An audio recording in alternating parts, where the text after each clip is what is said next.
Good evening to all. আমরা আমাদের আজকের হ্যালো ডাক্তারের সপ্তম পর্ব স্টার্ট করতে চলেছি এবং আমাদের আজকের সেশনের একজন খুবই স্পেশাল গেস্ট আছেন আমাদের সাথে। তো আমরা এটা শুরু করার আগে আমাদের আমাদের ব্যাক টিমকে বলবো একটু আমাদের প্রোমো ভিডিওটা দিয়ে স্টার্ট দ্য সেশন উইথ আমাদের যে ইয়েটা রয়েছে। প্লিজ ব্যাক টিমকে বলছি আমাদের প্রোমো ভিডিওটা স্টার্ট করুন।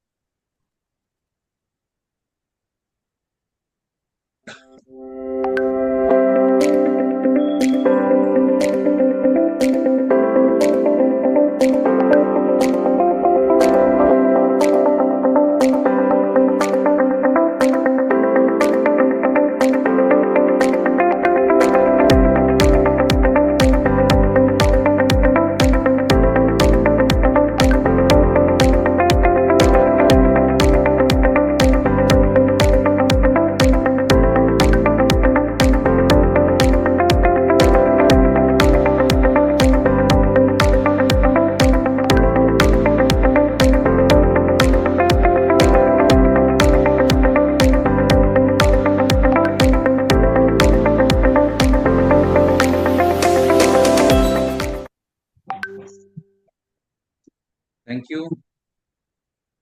আমরা আমাদের সেশন শুরু করছি। আমি প্রথমে আমাকে ইন্ট্রোডাকশন করছি। আমি শুভ্রকান্তি দাস, ডিরেক্টর এবং সিইও ড্রিম লাইফ অ্যাডভাইজারি। আমাদের এই হ্যালো ডাক্তার পর্বের এটা সপ্তম পর্ব। আমরা আজকের সেশনের যেটা করব, আমি যে জাস্ট একটু আমার প্রেজেন্টেশনে আসছি। আমাদের শুরু করছি আমাদের আজকের হ্যালো ডাক্তার পর্বের সপ্তম পর্ব। এটা একটা হেলথ অ্যাওয়ারনেস প্রোগ্রাম এবং আমরা বিগত 6টা মাসে আমরা এটা করেছি। এটা আমাদের সপ্তম সেশন। তো অ্যাকচুয়ালি কিছু পার্সপেক্টিভ এবং কিছু নিয়ে সেশনটা শুরু হয় আমাদের। জাস্ট একটু নার্সেলে আমাদের প্রোগ্রামটার ব্যাপারে একটু ব্রিফ করছি। প্রথমে ইন্ট্রোডাকশন দিচ্ছি আমাদের এই ড্রিম হেলথ অ্যাডভাইজারি যেটা মিশন নিয়ে আমরা শুরু করেছি। 10,000 অ্যাডভাইজার্স এবং কাস্টমারদেরকে আমরা হ্যান্ড হোল্ডিং এর জন্য একটা প্ল্যাটফর্ম তৈরি করেছি, যেখানেতে এই বিভিন্ন মেডিকেল সাপোর্ট বা আদার সমস্ত কিছু পার্টেতে আমরা যাদেরকে ফাইন্যান্সিয়াল প্রফেশনাল সাপোর্ট সবকিছু আমরা দিতে পারি। এই মিশনে আমরা we have started this mission on 2019। এবং আমি শুভ্রকান্তি দাস এই প্রফেশনে আসি 2002। তারপর দীর্ঘ জার্নিতে আমি একা স্টার্ট করি, কিন্তু 2019-এ আমি এই 100 জন অ্যাডভাইজার এবং 10,000 কাস্টমারদেরকে নিয়ে আমরা এই জার্নি স্টার্ট করি। আপনারা যারা অবশ্যই প্রোগ্রামটা জয়েন করছেন এবং পরবর্তীকালে আপনাদের অনেকেই কাস্টমার এবং অ্যাডভাইজার যারা আসবেন, প্রত্যেকেই আমরা রিকোয়েস্ট করছি, আমরা প্রোগ্রামের শেষে একটা ফর্ম আপনাদেরকে দিয়ে দেবো, গুগল ফর্ম। এবং গুগল ফর্মটা আপনারা অবশ্যই ফিল আপ করে পাঠাবেন। সেখানে আপনাদের ফিডব্যাকটা খুব জরুরি। এবং সেখানেতে আমাদের আপনি কি ধরনের প্রোগ্রাম চাইছেন ভবিষ্যতে, আপনাদের ফিডব্যাক এবং আপনাদের কোনো বন্ধু বা যারা এই প্রোগ্রামে আসতে চাইছে তাদেরও নাম ফোন নাম্বার আপনারা রেকমেন্ড করে দেবেন, আমরা তাদের প্রোগ্রামে ইনভাইট। তো আমাদের যেটা ছিল আমাদের অবজেক্টিভ অফ দ্য সেশন, যেটা কোনো একটা প্রোগ্রাম করতে গেলে তার অবজেক্টিভ খুব দরকার। তো আমাদের এই প্রোগ্রামটা করার মেন অবজেক্টিভ ছিল প্রথম হচ্ছে সোশ্যাল রেসপন্সিবিলিটি এবং অ্যাওয়ারনেস। আমাদের একটা দায়িত্ব আছেই, শুধু প্রফেশনাল নয়, সমাজের প্রতি দায়িত্ব আছে। তো সেখানে ক্ষেত্রে আমরা অনেক জায়গাতে দেখেছি যে বিভিন্ন ক্ষেত্রে, যেহেতু আমরা মেডিক্লেম বা হেলথ ইন্স্যুরেন্স সেক্টরে আছি, তো সেখানে ক্ষেত্রে একটু পজ করতে বলবো পেছনের মিউট যারা আছেন তাদেরকে। আর যারা আছি তাদের ক্ষেত্রে অনেক জায়গায় দেখেছি যে এরকম আহ, অনেক সময় সেকেন্ড ওপিনিয়নের দরকার পড়ে, ক্রিটিক্যাল কিছু কেসের ক্ষেত্রে একটা সাপোর্টের দরকার পড়ে। তো we have a team of 15 doctors যারা আমাদের সাথে আছেন, এবং স্যারও আজকে আমাদের সাথে যুক্ত হয়েছেন। Thank you very much for giving your valuable time sir. Doctor Subidha, আমি ওনার ইন্টারাকশনে যাবো। তো এটা একটা আমাদের ইয়ে ছিল, মিশন ছিল। তো সোশ্যাল রেসপন্সিবিলিটি অ্যাওয়ারনেস। সেকেন্ড আমাদের যে অবজেক্টিভ ছিল সেটা হচ্ছে সেকেন্ড ওপিনিয়ন, যেটা বলছিলাম, more clarity of treatment and costing, এটাও একটা বড় ছিল। বিভিন্ন ধরনের ট্রিটমেন্ট এবং কস্টিং নিয়ে অনেকেরই যে আমাদের কাস্টমার বা আমাদের অ্যাডভাইজার যে সমস্যাগুলো ছিল, তাতে আমরা তাকে একটা হেল্পিং হ্যান্ড হিসেবে তাদের কাছে দাঁড়াতে পেরেছি। থার্ড হচ্ছে more clarified structure and support system for all at the time of hospitalization OPD. যখনই কোনো ভর্তি হচ্ছে বা কোনো কোথাও যাচ্ছে, সেখানে ক্ষেত্রে আমরা তাকে একটা জিনিস বলতে পারছি বা তাকে সাপোর্ট করতে পারছি, আপনি কোথায় যাবেন, কার হেল্প নেবেন, বা কোথায় কোথায় গেলে আপনার এই এই পুরো ওপিনিয়ন বা আপনার এই জায়গাটা ঠিকঠাক হবে। তো এই জায়গা থেকে, এবং আমি নিজের দেখেছি আমাদেরই বন্ধু, তার মায়ের ক্ষেত্রেও আমরা দেখেছি যে এই হ্যান্ড হোল্ডিং এর জন্য পরবর্তীকালে ট্রিটমেন্ট বা এগুলোর ক্ষেত্রে অনেক সুবিধা হয়েছে। তো আমি একদম এতে চলে আসি। আমাদের লাস্ট 6টা সেশনে যে ডক্টররা ছিল, আমাদের ডক্টর অভিজিৎ পাল প্রথমে চোখের বিশেষজ্ঞ ছিলেন। কৌশিক রায়, উনিও ছিলেন হচ্ছে অঙ্কোলজিস্ট, ক্যান্সারের বিশেষজ্ঞ। এরপর ডক্টর ধীরেশ চৌধুরী, উনি ছিলেন আমাদের বার্ধক্য বিশেষজ্ঞ, উনি দুটো সেশন আমাদের নিয়েছিলেন। এরপর আমাদের ছিল অরিন্দম বাউরি, উনি মেডিসিনের, উনিও আমাদের মেডিসিনের উপর একটা সেশন নেন। এবং তারপরে উনি যিনি ছিলেন ডক্টর অরিজিৎ দাস, এবং উনি আমাদের, তো এই 6টা সেশনে আমরা অসাধারণ ফিডব্যাক পেয়েছি এবং খুবই ভালো হয়েছে। তো এই 6টা সাফল্যের পরে আমরা আজকের এই সপ্তম সেশনে এসেছি। এবং আজকের সেশনে আমাদের সাথে যিনি আছেন খুবই একজন অসাধারণ ব্যক্তিত্ব। আমি তাকে জাস্ট ছোট্ট করে বলছি, ডক্টর সুবীর রায়। কেন অ্যাকচুয়ালি ওনার যা ডিগ্রি, বা আমি ওনাকে যখন প্রথম আলাপ হয় বা ওনার সাথে যখন আমার ফোনে কথা হয়, তো আমি দেখেছি ওনাকে। এবং উনি সব থেকে বড় হচ্ছে এই ধরনের প্রোগ্রাম বা এতে ওনার যে ইনভলভমেন্ট বা ওনার যে অন্যকে হেল্প করা, এটা আমার খুব টাচ করেছিল। এবং প্রফেশনালি উনি আমাদের ডক্টর এমডি এফআরসিপি এবং উনি এডিনবার্গ এবং লন্ডন থেকে senior consultant adjunct professor, department of medicine, diabetic and endocrinology division, আমাদের Apollo multi speciality hospital, Kolkata. এবং এই একজন রিনাউন্ড ব্যক্তিত্ব। জাস্ট ছোট করে আমি বলবো আমাদেরই একজন মেম্বার অরুণাভ প্রধানকে একটু আনমিউট হয়ে আমাদের এই সেশনে একটু স্যারকে যদি তোমার পার্সোনাল ইন্ট্রোডাকশনটা দাও, then we start the session. আমি অরুণাভকে রিকোয়েস্ট করছি to unmute your self and just introduce sir.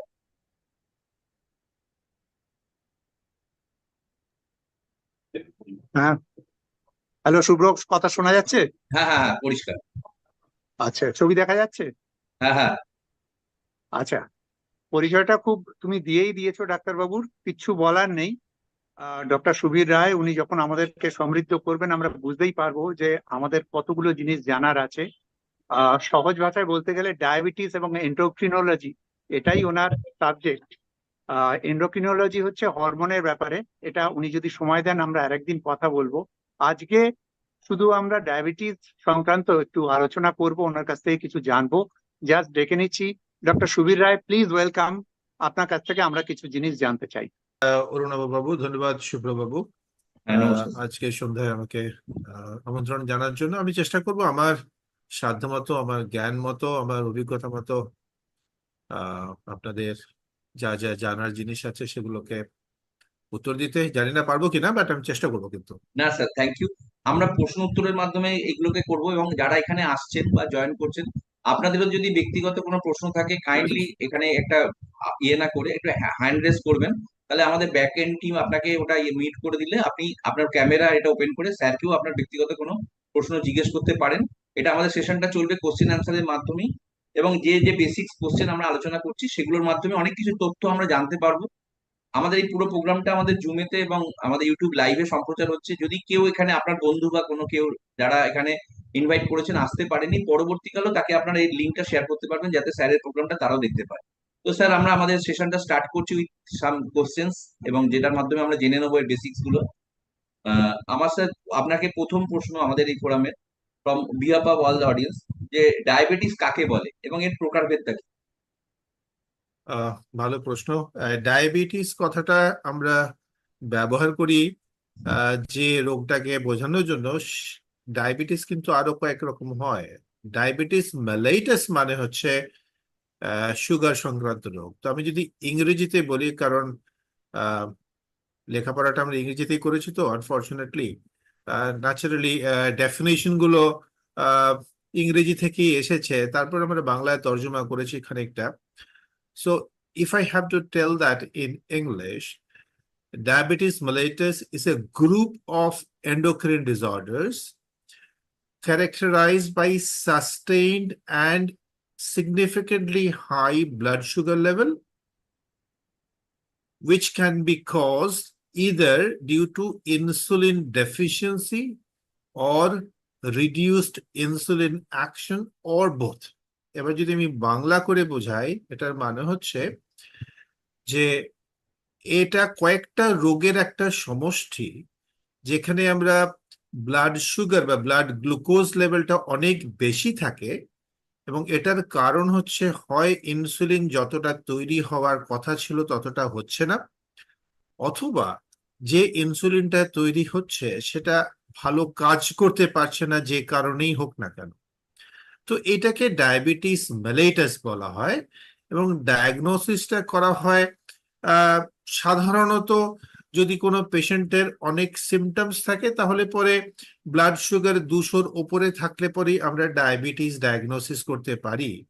যদি আমরা জানতে চাই কারোর ডায়াবেটিস আছে নাকি, তাহলে পরে গ্লুকোজ খাইয়ে একটা পরীক্ষা করা হয়, খালি পেটে পরীক্ষা করা হয়। তো 8 ঘন্টা না খাওয়ার পরে, 8 আওয়ার্স, ভেরি ইম্পর্টেন্ট, 8 ঘন্টা না খাওয়ার পরে যদি কারোর সুগার, যেটাকে আমরা ফাস্টিং ব্লাড গ্লুকোজ বলি, ফাস্টিং ভেনাস প্লাজমা গ্লুকোজ, সেটা যদি 126 বা তার বেশি হয়, যদি গ্লুকোজ খাওয়ার 2 ঘন্টা পরের সুগার 200 বা তার বেশি হয়, অথবা HbA1c বলে একটা পরীক্ষা করা হয়, গ্লাইকোসাইলেটেড হিমোগ্লোবিন, সেটা হচ্ছে গত 2 থেকে 3 মাসের গড়পড়তার একটা সুগারের যে লেভেল কি ছিল সেটা সম্বন্ধে একটা আভাস দেয়। সেটা যদি 6.5 অ্যান্ড অ্যাবভ থাকে, তাহলে পরে আমরা বলি যে পেশেন্টের ডায়াবেটিস মেলাইটাস হয়েছে। ঠিক আছে, তো এই যে কাট অফ মার্কগুলো আমি বললাম, এই যে 126 বা 200 বা 6.5, এগুলো হচ্ছে ডায়াবেটিস কাউকে হয়েছে সেটা বলে দেওয়ার জন্য, অর্থাৎ ডায়াগনস্টিক কাট অফ। এগুলো কিন্তু নর্মাল রেঞ্জের আপার লেভেল নয়।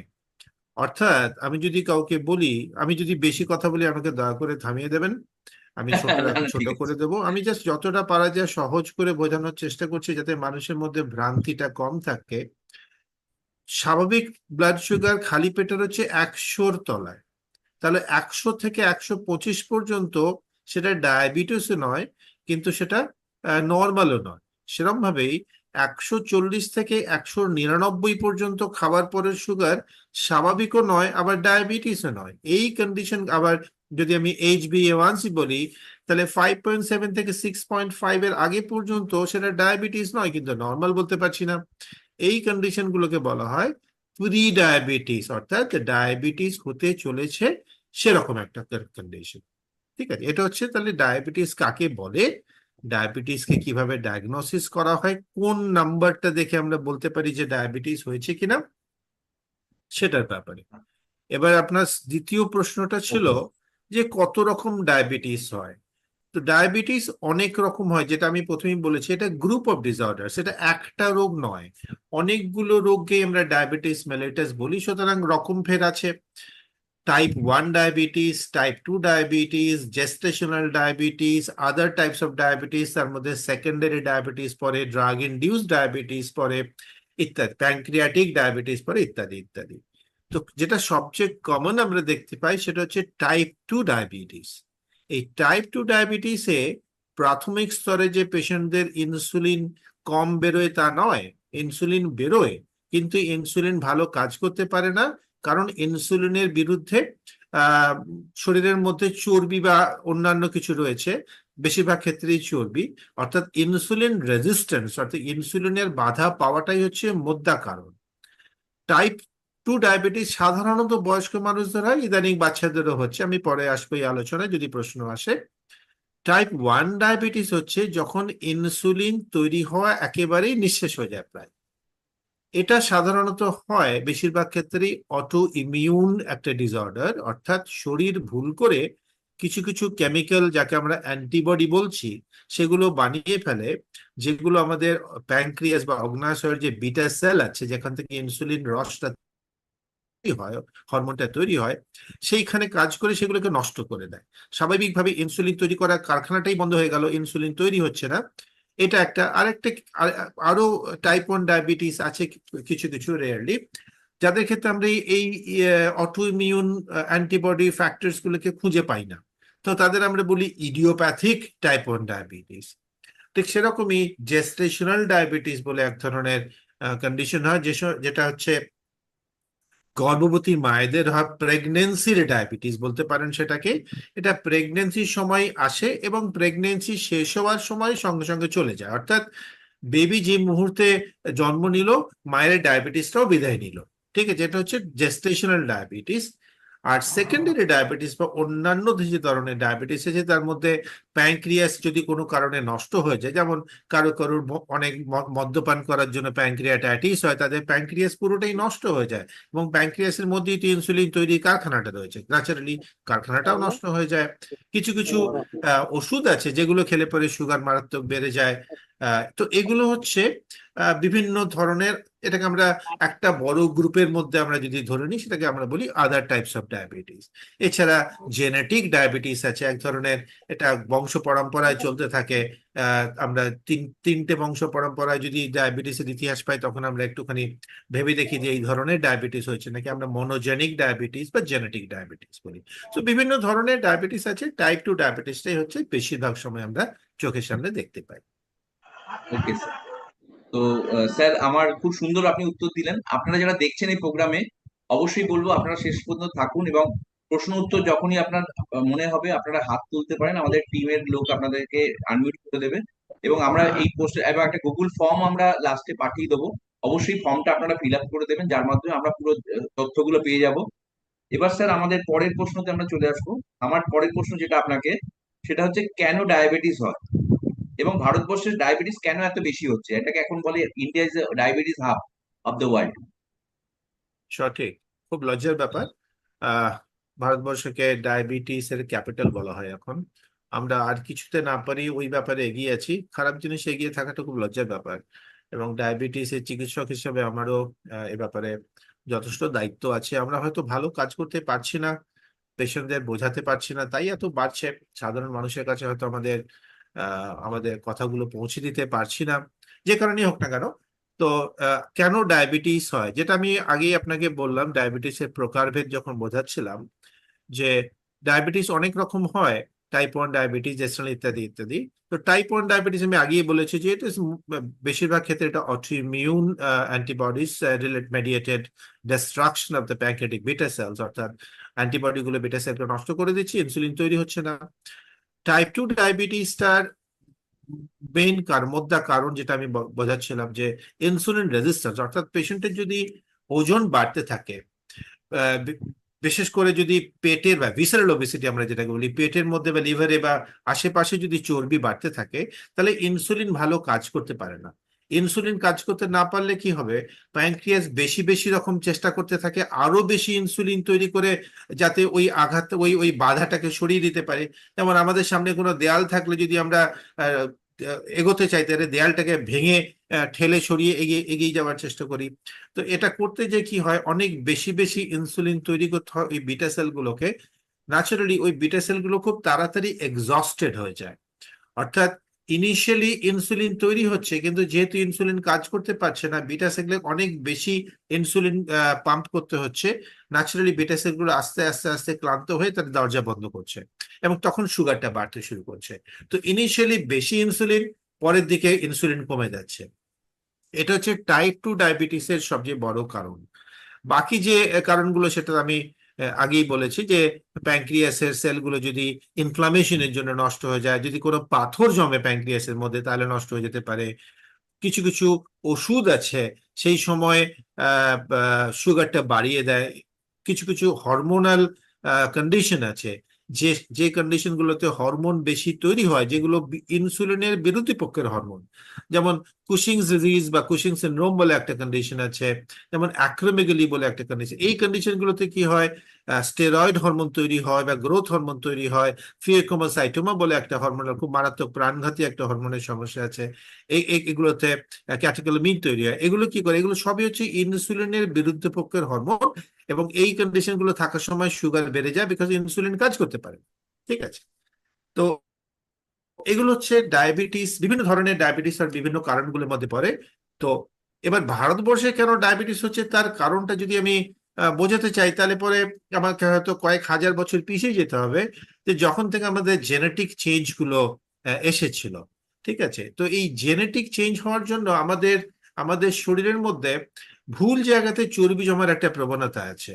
অর্থাৎ চর্বি মানুষের জমার সবচেয়ে যেটা আদর্শনীয় জায়গা, সেটা হচ্ছে যে চামড়ার তলায়, তাই না?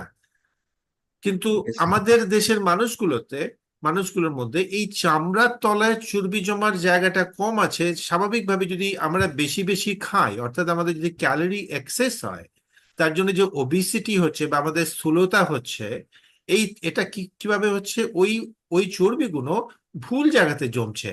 ওটা লিভারে জমছে, ওটা প্যানক্রিয়াসে জমছে। তো এই জন্য ইনসুলিন ভালো কাজ করতে পারছে না বলে সুগার হচ্ছে। এছাড়া আমাদের আহ, মানুষগুলোকে আমি খুব বেশি ভারতবর্ষের মানুষকে অ্যাথলেটিক বলতে পারবো না। আমরা আমরা হয়তো আমাদের গ্রামের মানুষগুলো খুবই উদান্ত পরিশ্রম করেন, এবং আপনি দেখবেন তাদের মধ্যে ডায়াবেটিস অনেকটা কম আছে। তো এই ইয়েস স্যার। ডায়াবেটিসটা তাদের মধ্যে এসে গেছে বেশি বেশি, যাদের মধ্যে ক্যালোরি এক্সেস হচ্ছে। অর্থাৎ আমরা আগের যে আমাদের দেশের যে একটা খাবারের একটা চল ছিল, যেভাবে আমরা খেতাম সেটা অনেকটা আমাদের দেশের জন্য আদর্শ খাবার ছিল। কিন্তু গত 200-300 বছর ধরে যখন থেকে পাশ্চাত্যের প্রভাব আমাদের মধ্যে এসেছে, আমরা কি করেছি, ওদের ভালো জিনিস আমরা শিখেছি, আমরা খারাপ জিনিসগুলোও শিখেছি, এবং আর যেটা করেছি, আমরা ওদের লাইফস্টাইলটা আমাদের দেশে চালিয়ে দেওয়ার চেষ্টা করেছি। অর্থাৎ ওয়েস্টার্নাইজড ডায়েট বা লাইফস্টাইল যেটাকে বলে, সেটা আমাদের জন্য এসে যাওয়ার জন্য কি হয়েছে, আমাদের এই ক্যালোরিটাকে যে খরচ করার যে সম্ভাবনা সেটা কমে এসেছে। অর্থাৎ আগে আমরা যেটা শারীরিক পরিশ্রম করে যে যে খরচটা করতে পারতাম সেটা করতে পারছি না। অর্থাৎ ওয়েস্টার্নাইজ লাইফস্টাইল আমাদের মধ্যে বেশি ক্যালোরি ঢোকাচ্ছে। এই ক্যালোরিগুলো যদি আমরা খরচ করতে না পারি, সেটা যেটা চর্বিতে কনভার্টেড হয়ে ভুল জায়গাতে জমা হচ্ছে। তো এগুলো হচ্ছে আমাদের দেশে যে ডায়াবেটিস যে গত কয়েক দশক ধরে যে বেড়ে চলেছে, তার একটা বড় কারণ। তবে জেনেটিক প্রিপন্ডারেন্স, জেনেটিক প্রিডিসপোজিশন একটা বড় ফ্যাক্টর। এই জন্য আমাদের দেশের ডায়াবেটিসটা অনেক আগে হয় আমাদের ওয়েস্টার্ন কাউন্টারপার্টসের চাইতে, আমাদের আমাদের ইউরোপ বা আমেরিকার বন্ধুদের চাইতে আমাদের ডায়াবেটিস অ্যাটলিস্ট 1 দশক আগে হয়। আমাদের মানুষগুলোর মধ্যে রক্তের নল নষ্ট হয়ে যাওয়ার যে প্রবণতা, সেটা ওদের চাইতে বেশি হয়। তার কারণ হচ্ছে আমরা জেনেটিক্যালি একটু ডিফারেন্ট। ওকে স্যার, খুব সুন্দর আমরা জায়গাটা জানলাম, এবং আমাদের বেসিক্স যে জায়গাটা জানা ছিল আপনি খুব সুন্দরভাবে এটাকে বুঝিয়েছেন। তো আমি এর পরের প্রশ্ন আপনাকে করবো স্যার, যেটা হচ্ছে আমাদের এই ডায়াবেটিকের উপসর্গগুলো কি কি, এবং আমরা কিভাবে এটাকে নির্ধারণ করতে পারি? রাইট, এটা খুব খুব খুব প্রয়োজনীয় একটা প্রশ্ন, কারণ আমাদের সকলের জানা উচিত যে কখন ডায়াবেটিস হয়েছে। ভাববো আমি, সবাই তো যে গ্লুকোজ চেক করছে না, ওটা তো আমাদের স্বাভাবিক কাজকর্মের মধ্যে পড়ে না যে সোজা যে গ্লুকোজ চেক করে ফেললাম। কিন্তু কোন কোন সময় আমাদের ভাবতে হবে আমাদের গ্লুকোজ বোধহয় বেড়েছে। ডায়াবেটিসের যে ক্লাসিক্যাল সিমটমস, আমি টাইপ 2 ডায়াবেটিসের কথাই বলবো আগে, যদি ওটা টাইপ 1 ডায়াবেটিসের ক্ষেত্রে হয় এবং খুব তাড়াতাড়ি ঘটে ঘটনাটা। তো টাইপ 2 ডায়াবেটিসের ক্ষেত্রে যে আমরা ক্লাসিক্যাল ট্রায়াড অফ সিমটমস বা 3টে যে বড় উপসর্গ আমরা বলি, সেটা হচ্ছে পলিফেজিয়া, পলিডিপসিয়া, পলিইউরিয়া, বা উল্টে দিকে বলতে পারেন পলিইউরিয়া, পলিডিপসিয়া, পলিফেজিয়া। অর্থাৎ বারে বারে প্রস্রাব হওয়া, বারে বারে জল তেষ্টা পাওয়া, বারে বারে আহ খিদে পেয়ে যাওয়া, এবং তার সত্ত্বেও টায়ার্ড হয়ে পড়া। এই ডায়াবেটিস কথাটার মানে হচ্ছে ইস কাইন্ড অফ সাইফন, একটা নল দিয়ে চলে যাওয়া। অর্থাৎ মুখ দিয়ে খাচ্ছে, তলা দিয়ে বেরিয়ে যাচ্ছে, গোছের হচ্ছে জলটা। এই জন্য এই রোগটাকে ডায়াবেটিস বলে। বহুমূত্র যে হয়, অর্থাৎ আমি জল খাচ্ছি জল বেরোচ্ছে, জল খাচ্ছি জল বেরোচ্ছে, এরকম ব্যাপারটা হয়। এই জন্যই এই গ্রিক শব্দটা এসছে, ডায়াবেটিস কথাটা এসছে। ঠিক আছে, it's like a channel where fluid runs from one place to another. Okay? তো ওকে। এই যে 3টে যে বড় আমি বললাম রোগ, উপসর্গ, বেশি বারে বারে প্রস্রাব হওয়া, বারে বারে জল তেষ্টা পাওয়া, বারে বারে খিদে পাওয়া, এবং শরীর তার সত্ত্বেও ঝিমিয়ে যাওয়া, অনেক ক্ষেত্রে ওজন কমে যাওয়া, এই এই জিনিসগুলো ধীরে ধীরে ধীরে ধীরে হয় টাইপ 2 ডায়াবেটিস। ওই জন্য বেশিরভাগ ক্ষেত্রে আমরা টাইপ 2 ডায়াবেটিস পেশেন্টদের আমরা সুগারটাকে অ্যাক্সিডেন্টালি বা ইনসিডেন্টালি ডিসকভার করি। যে তার হয়তো কোনো একটা অপারেশন হবে, তার আগে তিনি সুগার চেক করতে বলেছেন, ডাক্তারবাবু চেক করে দেখা গেল বেশি হয়েছে। ঠিক আছে, অথবা তার হয়তো চামড়ার মধ্যে কোনো একটা ইনফেকশন হয়েছে, ডাক্তারবাবুর কাছে গেছে, তিনি বললেন শুনুন একটু সুগারটা চেক করুন। একটু কাঁধের মধ্যে একটু ব্যথা হয়েছে, ডাক্তারের কাছে গেলে তিনি বললেন শুনুন সুগার চেক করে নিন একটু। অর্থাৎ এই যে ডাইরেক্ট যে সিমটমস তিনখানা বললাম, এগুলো কিন্তু সবসময় পেশেন্টটা খেয়াল করে না, কারণ ধীরে ধীরে ধীরে ধীরে হচ্ছে। এবং যে ক্লান্ত হয়ে পড়ার ব্যাপারটা, এটাও অনেকে ভাবে বয়স হচ্ছে তো তাই আমি ক্লান্ত হয়ে পড়ছি, কারণ টাইপ 2 ডায়াবেটিস বয়স্ক মানুষদের হয়, ইয়াং মানুষদের টাইপ 2 ডায়াবেটিস আনইউজুয়াল। এখন টাইপ 1 ডায়াবেটিসে এই পুরো জিনিসটা অত্যন্ত তাড়াতাড়ি হয়, অর্থাৎ ঝড়ের গতিতে হয়, এবং পেশেন্টের ওজন তাড়াতাড়ি কমে যেতে পারে। তো সেটা একটু সমস্যাজনক হয়ে পড়ে, অনেক ক্ষেত্রে প্রাণঘাতী সমস্যা হয়ে পড়ে, তাদের শরীরের মধ্যে অ্যাসিড জমতে থাকে, আমরা ডায়াবেটিক কিটোঅ্যাসিডোসিস বলে একটা প্রাণঘাতী সমস্যা নিয়ে পেশেন্টদের আমাদের কাছে হসপিটালে পেশেন্টরা ভর্তি হয়। তো এগুলো হচ্ছে ডায়াবেটিসের উপসর্গ। তবে বহু ক্ষেত্রে এবং বেশিরভাগ ক্ষেত্রেই দেখা যায় ডায়াবেটিসটা আগে থেকে জানা ছিল না, অন্যান্য কোনো কারণে পরীক্ষা হয়েছে তাই জানা গেল। Okay sir. তো স্যার আমরা যেটা জানবো, আপনি যেটা বললেন, তো এর উপসর্গ না থাকলে কাদের পরীক্ষা করা উচিত এটা একটু জানবো। রাইট। তো এটা আরেকটা ভীষণ ভীষণ ভীষণ ভীষণ ইম্পর্ট্যান্ট। তো আহ, আমাদের দেশে যেহেতু ডায়াবেটিসটা এতই আকছার হচ্ছে এখন, এই কয়েক মাস আগে গত বছর একটা খুব ভালো একটা পেপার বেরিয়েছিল। আহ, তো তাতে আইসিএমআর ইন ড্যাব স্টাডি, সেটা সারা ভারতবর্ষের সমস্ত রাজ্যে এবং ইউনিয়ন টেরিটরিতে সার্ভে করে দেখা হচ্ছিল যে আমাদের দেশে কত ডায়াবেটিস কেমন রয়েছে, কত মানুষের ওবিসিটি বা স্থূলতা রয়েছে, ইত্যাদি ইত্যাদি। এবং তাতে দেখা গেছে প্রায় 11% মানুষের ডায়াবেটিস রয়েছে।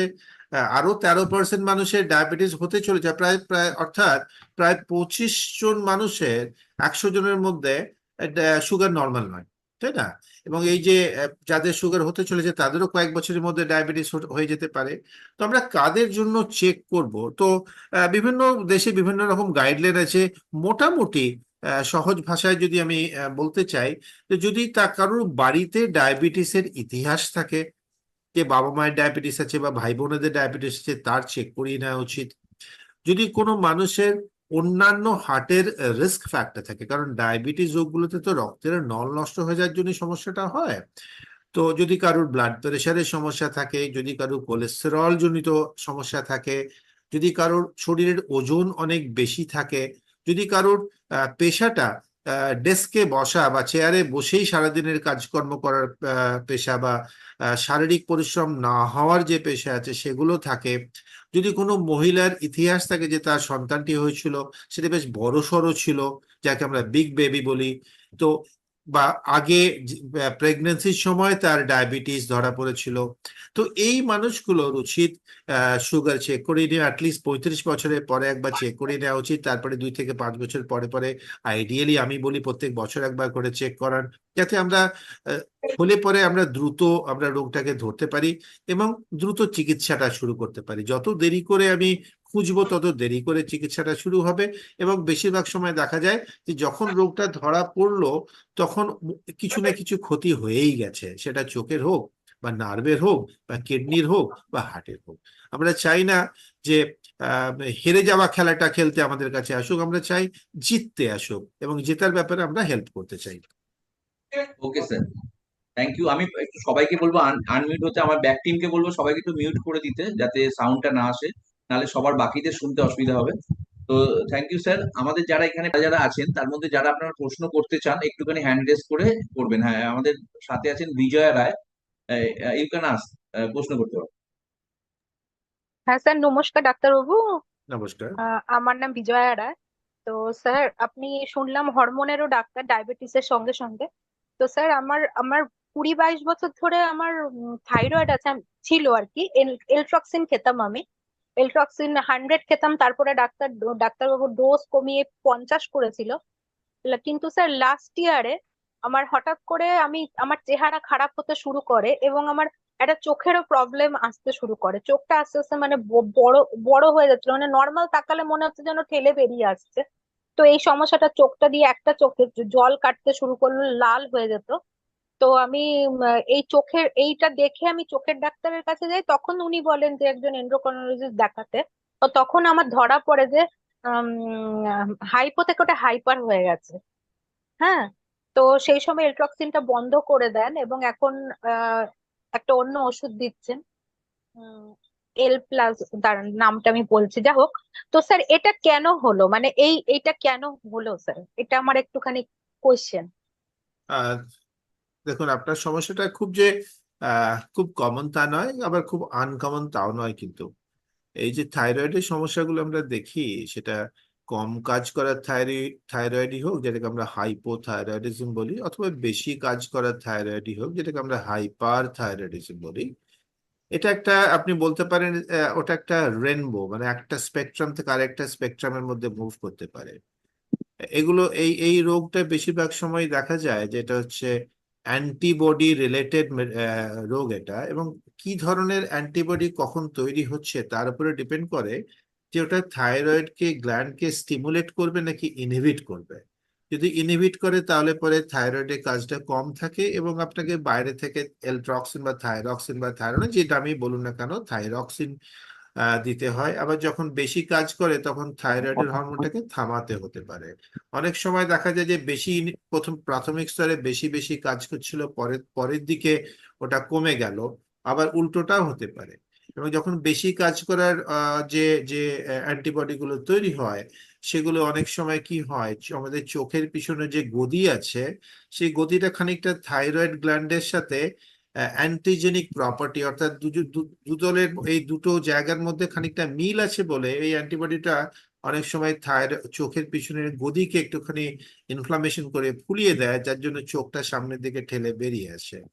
তো এটা হতে পারে একটা একটা থেকে আরেকটার দিকে এগোতে পারে, উল্টোটাও হতে পারে। তো যখন যেরকম যেরকম ডাক্তারবাবুরা পান সেরকম চিকিৎসা করেন। যখন হাইপোথাইরয়েডিজম থাকে তখন বাইরে থেকে থাইরক্সিন দেওয়া হয়, যখন বেড়ে বেড়ে যায় তখন সেটাকে থামানোর জন্য যে বিভিন্ন রকম ওষুধ আছে অথবা রেডিয়াডিন থেরাপি আছে, বা যেটা ডাক্তারবাবু আপনার জন্য প্রাসঙ্গিক বা উপযুক্ত মনে করবেন সেটা দিয়ে রাখেন আর কি।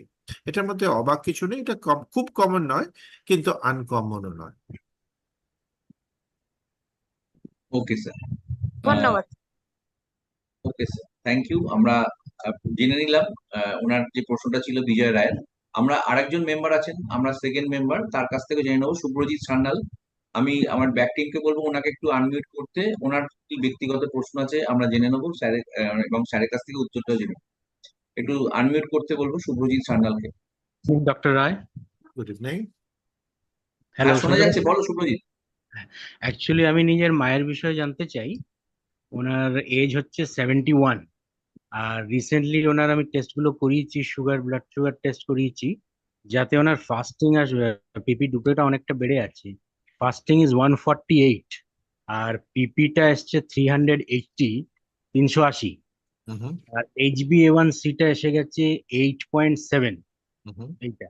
এছাড়া একটা ডিটেল ব্লাড টেস্টও আমি করেছি, তার মধ্যে বাকি সবই আছে, কিন্তু সেখানে মোটামুটি মোরললেস নর্মালটাই বেশি রয়েছে, খুব বেশি অ্যাবনর্মাল কিছু নেই। আর উনি যে ডাক্তারবাবু যে ওষুধ ওনাকে গত 4-5 বছর ধরে যেটা উনি যে মেডিসিনের উপরে আছেন সেটা হচ্ছে মেটফরমিন অ্যান্ড গ্লাইমেপেরাইড, একটা 2/1000 আর একটা তার হাফ ডোজ 1/500। প্লাস ওনার প্রেশারেরও দুটো মেডিসিন চলছে, টেলমিসার্টান 40 mg আর সিলেরাক্স মানে ক্লিনিডিপিন ট্যাবলেট 10 mg। তো এটা আমি জানতে চাই এখন ওনার ফার্দার কি মানে কি করানো উচিত, কবে ফার্দার টেস্ট করাবো, বা কিরকম মানে মেডিসিনটা এগুলো কন্টিনিউ থাকবে না কোনো চেঞ্জেস লাগবে? দেখুন, এটা তো আর আপনার মায়ের জন্য প্রেসক্রিপশন লেখার ঠিক প্ল্যাটফর্ম নয় উপযুক্ত। আমি কেবল আপনাকে একটা সাধারণ ধারণা দিচ্ছি যে মায়ের বয়স হয়েছে 71 বছর, কিন্তু 71 বছরটা একটা নাম্বার মাত্র। লক্ষ লক্ষ লোক আছেন 71-এ তারা দাপিয়ে বেড়াচ্ছেন, আবার অনেক মানুষ আছে তারা 61-তেও বুড়িয়ে যান, তাদের আলাদা সমস্যা আছে বলে। অর্থাৎ আপনার মা কতটা শক্তপোক্ত তার উপরে ডিপেন্ড করছে আপনার মায়ের জন্য HbA1c-র টার্গেটটা কি হবে।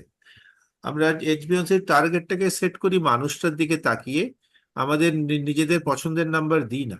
যে মানুষের বয়স হয়েছে, যে মানুষের ডায়াবেটিসের বয়স হয়েছে, যে মানুষের কিডনিতে সমস্যা আছে বা হার্টের সমস্যা আছে, বা যে মানুষ একা থাকেন, যে মানুষের সুগার ফল করলে সাহায্য করার কেউ নেই, তাদের জন্য আমরা খুব টাইট কন্ট্রোল করার চেষ্টা করি না। তাদের জন্য একটা মোটামুটি কাজ চালানো গোছে কন্ট্রোল থাকলেই আমাদের চলে যায়। উল্টো দিকে যে মানুষগুলো বয়স হওয়া সত্ত্বেও বেশ শক্তপোক্ত আছেন, নিজের ব্যাপারে সিদ্ধান্ত নিতে কোনো অসুবিধা নেই, যিনি নিজের হাইপোগ্লাইসেমিয়াকে চিনতে পারবেন এবং তার জন্য প্রতিষেধক ব্যবস্থা নিতে পারবেন, ব্লাড সুগার চেক করতে পারেন, সেটাকে অ্যানালাইজ করতে পারেন, তাদের জন্য আমাদের সুগার কন্ট্রোলটা অনেকটা ভালো টাইট কন্ট্রোল করার জন্য আমরা চেষ্টা করি। এটা হচ্ছে একটা বাস্তব। সুতরাং আপনার মায়ের জন্য 8 পয়েন্ট, আপনি কত বললেন ঠিক মনে পড়ছে না, 8.5 বললেন হয়তো। 8.7টা যে কোনো মানুষের জন্য একটুখানি খারাপ কন্ট্রোল। ওটাকে আমরা যদি 7 থেকে 7.5 বা সেই কাছাকাছি রাখার চেষ্টা করতে পারি সুগার ফল না করিয়ে, আমার মনে হয় মন্দ হয় না। এটার জন্য ওষুধ যেগুলো আপনার মাকে দেওয়া হয়েছে, 2 ধরনের ওষুধ দেওয়া হয়েছে, আরো কয়েক ধরনের ওষুধ বাকি আছে। সেটা আপনার মাকে দেওয়া যাবে কি যাবে না আপনার ডাক্তারবাবুর সাথে আলোচনা করলেই পারবেন। তবে আমাদের এটাও জানতে হবে যে যত ডায়াবেটিস এগোতে থাকে তত সুগারের ট্যাবলেটগুলো কার্যকারিতা কমতে থাকে। স্বাভাবিকভাবে 2টোর বদলে 3 নম্বর পর্যন্ত হয়তো চলতে পারে, কিন্তু 3-এর বদলে 4 নম্বর ট্যাবলেট বা 5 নম্বর ট্যাবলেট দিয়ে খুব বেশি কাজ হয় না। সেক্ষেত্রে ইনসুলিন ইনজেকশন নেওয়ার দরকার হয়ে পড়তে পারে। তো এই ব্যাপারগুলো আপনি আপনার যিনি ডায়াবেটিসের যিনি ডাক্তারবাবু দেখছেন তার সাথে আলোচনা করতে পারেন। আমার মনে হয় এ ব্যাপারে আলোচনা করতে ডাক্তারবাবু একেবারে কোনো অসুবিধা হওয়ার কথা নয়। আমরা তো এভাবেই করি, আমরা পেশেন্ট এম্পাওয়ারমেন্ট বলে যে একটা কথা আছে, অর্থাৎ আমি যে পেশেন্টের জন্য যেটা ভাবছি সেটা পেশেন্টের জন্য প্রযোজ্য কিনা, অর্থাৎ তার পক্ষে সেটা সেটা গ্রহণযোগ্য কিনা সেটা দেখে নেওয়া আমাদের দরকার। তার কারণ আহ দিনের শেষে চিকিৎসাটা তো সেই মানুষটারই হবে। তাকে আমার ওষুধগুলো কিনে খেতে হবে বা আমার দেওয়া ইনজেকশনটা নিজের চামড়ার তলাতেই লাগাতে হবে। অর্থাৎ তার পক্ষে যদি সেটা যদি গ্রহণযোগ্য না হয় তাহলে পরে তো আমি ওটাকে লিখে লাভ নেই, ওটা তো কাগজের টুকরোর মধ্যে লেখা থেকে যাবে, মানুষটা তো নিতে পারবে না। তো স্বাভাবিকভাবেই আপনি আপনার ডাক্তারবাবুর সাথে মায়ের ব্যাপারে আলোচনা করুন যে আহ, কতটা সুগার কন্ট্রোল উনি ট্যাবলেট দিয়ে করতে পারবেন, তারপরে ইনসুলিন কখন লাগবে। তো ওষুধ বাড়াতে হবে বা ওষুধ চেঞ্জ করতে হবে এ ব্যাপারে কোনো সন্দেহ নেই, কারণ HbA1c 8.5-এর উপরে আছে। কিন্তু কোন ওষুধ আপনার মায়ের জন্য লাগবে, ইনসুলিন দেয়া যাবে কিনা বা দেয়া উচিত কিনা, এটা আপনি ডাক্তারবাবুর সাথে বসে আলোচনা করলেই তিনি আপনাকে বলে দেবেন কি করা উচিত। আচ্ছা, ওয়ান লাস্ট কোয়েশ্চেন, যে এইটার ইফেক্ট কি বাকি ব্লাডের যে অন্যগুলো, যেমনি lipid profile, LFT, kidney function, TLC, DLC, অনেকগুলোই আমি টেস্ট করিয়ে নিয়েছি, মাল্টিপল টেস্ট।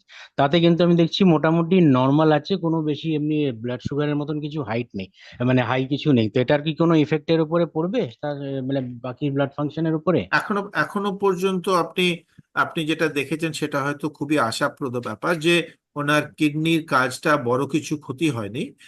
ওনার কোলেস্টেরল প্রোফাইল, যেটা লিপিড প্রোফাইল যেটা বলি, সেটা হয়তো ভালো আছে। আমরা আমরা যে ডায়াবেটিসের যে সমস্যাগুলো হয়, যে রক্তের নল নষ্ট হয়ে যাওয়ার যে সমস্যাগুলো, সেটাকে শুধুমাত্র সুগার কন্ট্রোল করে তো আমরা থামাতে পারি না। আমাদের ABC বলি ডায়াবেটিস কেয়ারের, অর্থাৎ A ফর A1C অর্থাৎ sugar control, B for BP control blood pressure control, C for cholesterol control. ঠিক আছে, এছাড়া obesity control and smoking cessation and lifestyle measurement. তো এগুলো যে ABC না হলে পরে মানুষের ব্লাড ভেসেলস গুলো অর্থাৎ রক্তের নলগুলো বাঁচানোর চেষ্টা করাটাই বৃথা, কারণ একটা ভালো করলে বারগুলো ভালো হলো না, কোনোটাতেই কাজ হবে না। তবে আশাপ্রদ ব্যাপার হচ্ছে আপনার মায়ের ব্লাড প্রেশার আপনি বললেন ভালোই কন্ট্রোলে আছে এবং কোলেস্ট্রল প্রোফাইল কন্ট্রোলে আছে, সেগুলো ভালো। কিডনি ফাংশন যদি ভালো থাকে অত্যন্ত ভালো কথা।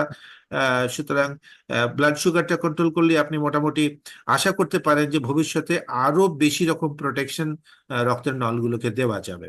রাইট, ওটাই একটু বেশি, বাকি মোরাললেস দে আর ইন কন্ট্রোল, মানে খুব ভালো। নর্মালি। তাহলে ABC-র মধ্যে এটা যদি বাগে আনা যায় তাহলে পরে BC তো অলরেডি হয়েই আছে, খুবই ভালো হবে। আচ্ছা, তো আপনি সাজেস্ট করছেন I will should get by doctor যিনি দেখছেন? Yes, you should consult your doctor and get the A1C sorted out. Okay, thank you very much doctor Roy, thank you.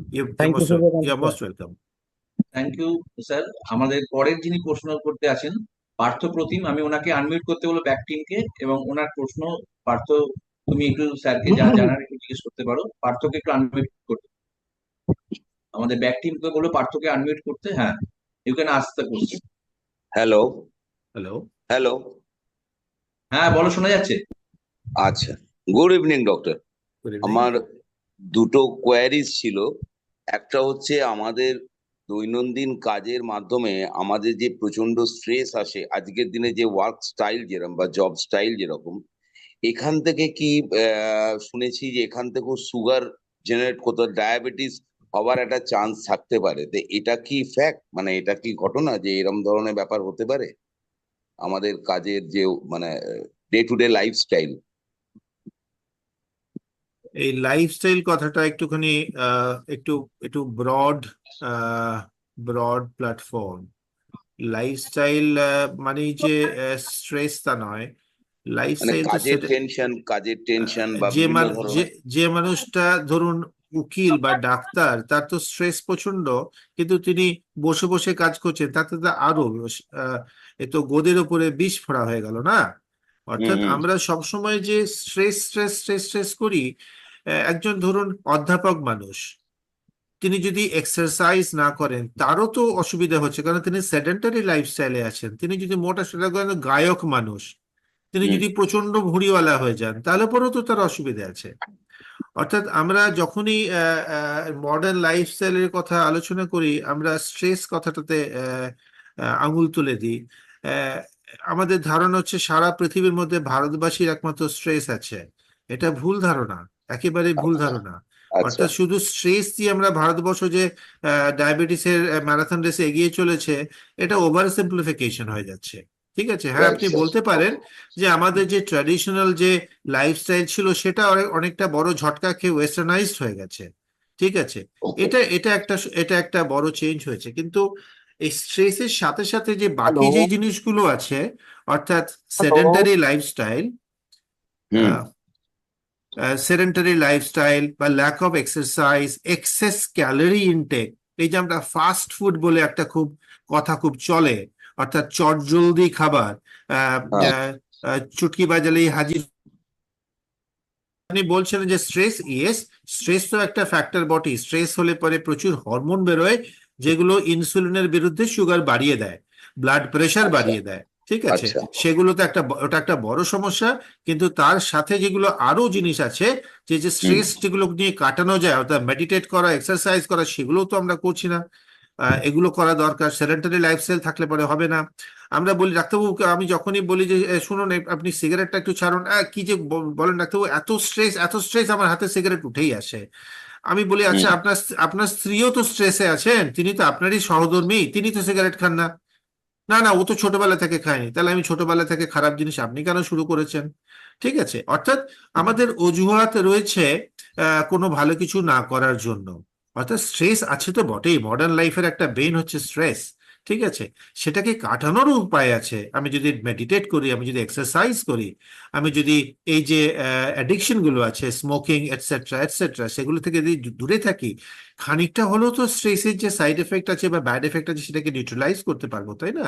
আমরা করছি Right. কোথায়? আচ্ছা, thank you doctor, thank you. Okay, thank you sir. খুব সুন্দর আমরা উত্তর পেলাম। আপনারা যারা প্রোগ্রামটা দেখছেন, আপনাদের পরে একটা গুগল ফর্ম পাঠাবো, অবশ্যই সেটাকে ফিল আপ করবেন।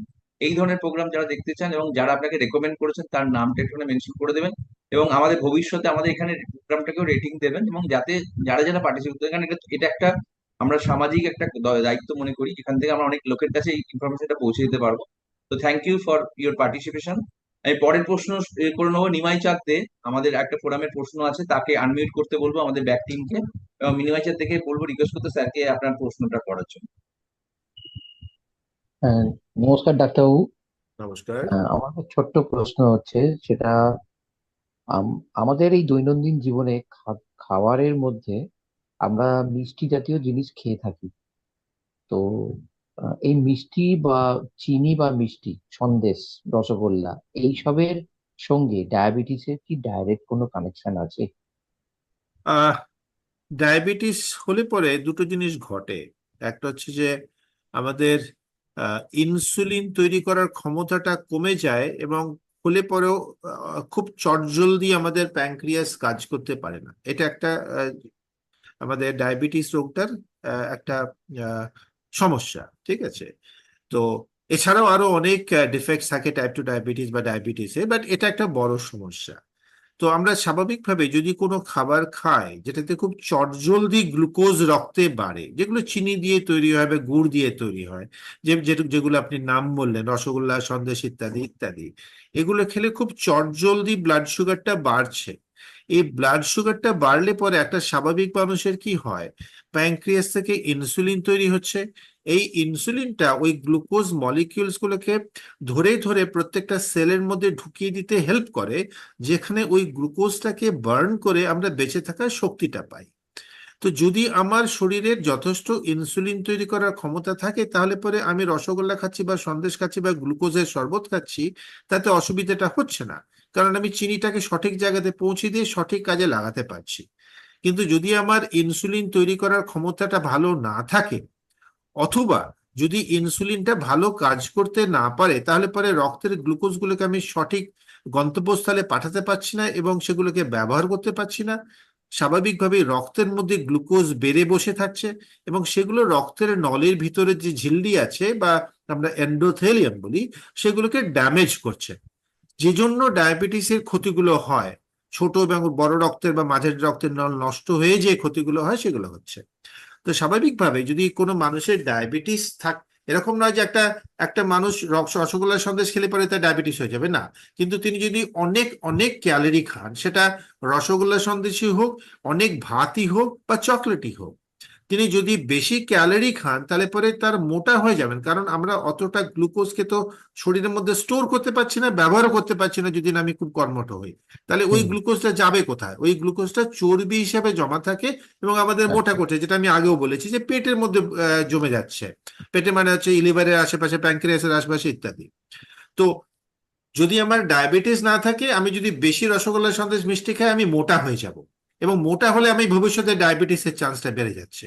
এবার যদি আমার অলরেডি ডায়াবেটিস হয়ে থাকে, আমি এই গ্লুকোজটাকে ব্যবহার করতে পারছি না, তাই আমার রক্তের গ্লুকোজটা বেড়ে যাচ্ছে এবং রক্তের নলের ক্ষতি করছে। তো এইটা হচ্ছে সমস্যা।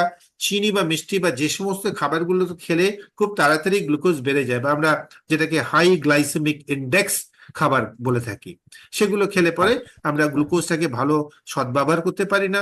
ন্যাচারালি গ্লুকোজের যে সমস্যাগুলো হয়, হাই ব্লাড সুগারের, সেগুলো আমাদের ভুগতে হবে।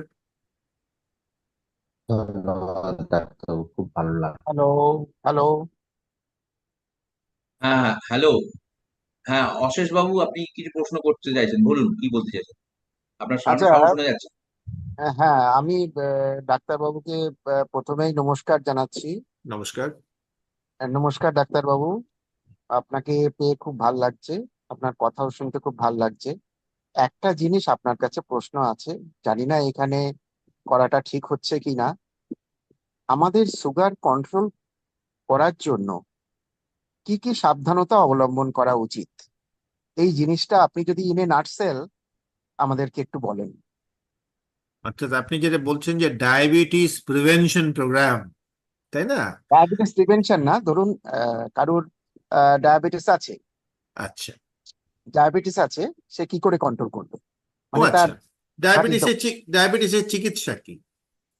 ডায়াবেটিসের চিকিৎসা হচ্ছে যেটা আমি বললাম, যে রক্তের নল বাঁচানোর লড়াই। ঠিক আছে? কারণ রক্তের নল নষ্ট হয়েই তো ডায়াবেটিসের ক্ষতিগুলো হয়। তো এই রক্তের নলটা শুধুমাত্র সুগার কমিয়ে হয় না, তার সাথে ব্লাড প্রেশার, কোলেস্টেরল ইত্যাদি ইত্যাদি গুলো কমাতে হবে, যেটা আমি আগেই আলোচনা করেছি। সুতরাং একজন মানুষ যার ডায়াবেটিস হয়েছে, তাকে সঠিক খাবার খেতে হবে, যাতে কম চিনি বা কম গ্লুকোজ তার রক্তে মেশে।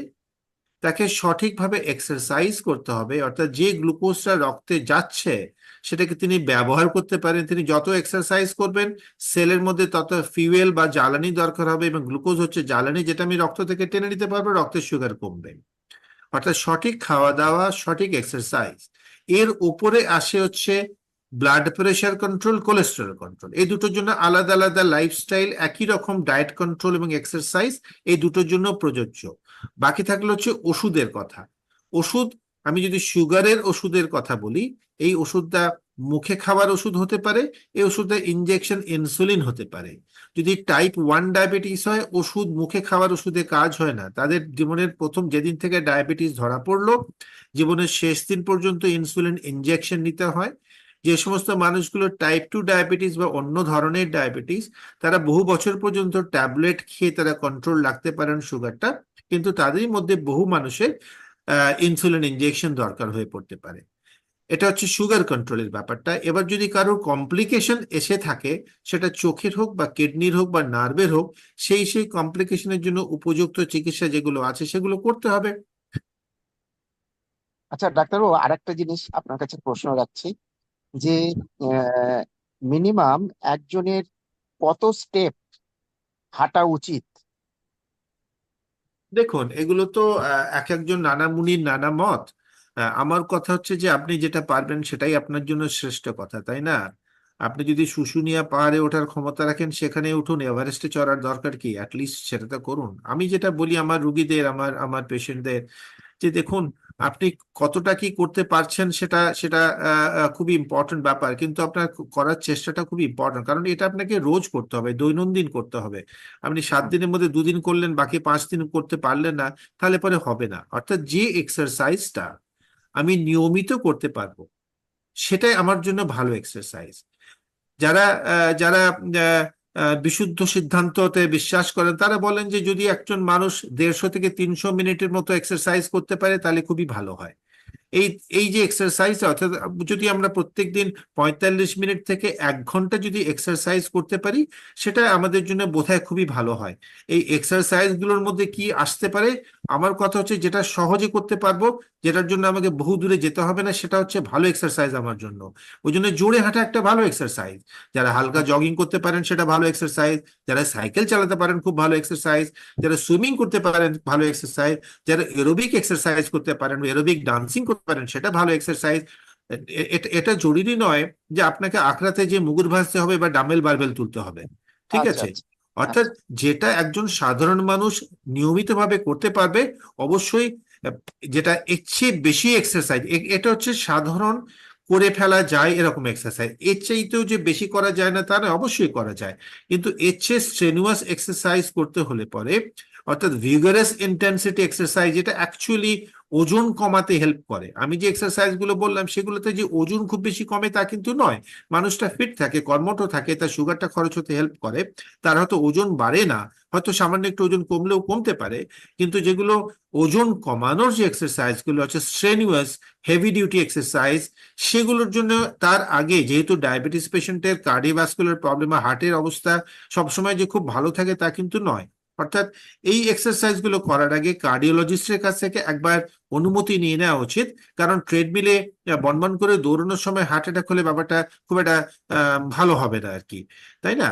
তো আমার মনে হয় কি, যেগুলো সহজ এক্সারসাইজ নিয়মিত করা যায় সেগুলো নিয়মিত করা উচিত, এবং তার চেয়ে বেশি এক্সারসাইজ করার আগে একবার কার্ডিওলজিস্টের অনুমতি নিয়ে নেওয়া উচিত। তারপরে তিনি যদি বলেন না আপনি তো খুব ভালো ফিট আছেন, আপনি যা খুশি করতে পারেন, তাহলে পরে এর চেয়ে একটুখানি ইন্টেন্সিটি বাড়ানো যেতে পারে, সেক্ষেত্রে টাইমটা বাড়ানো যেতে পারে। অর্থাৎ যেটা আমি বললাম 150 থেকে 300 মিনিটের যেটা আছে, আমি 300-র কাছাকাছি মিনিট এক্সারসাইজ করতে পারি, সেটা বেশ খানিকটা ওজন কমাতে সাহায্য করে। যারা অ্যান্টি ওবেসিটি নিয়ে কাজ করেন আমাদের মতো কয়েকজন, তারা পেশেন্টদের রেকমেন্ড করেন যে যদি আপনার আদারওয়াইজ কোনো কন্ট্রাইন্ডিকেশন না থাকে, try to do that kind of N exercise, যেটা আমরা বলি ভিগারাস ইন্টেন্সিটি এক্সারসাইজ। আচ্ছা ডাক্তারবাবু, লাস্ট প্রশ্ন আপনাকে রাখছি।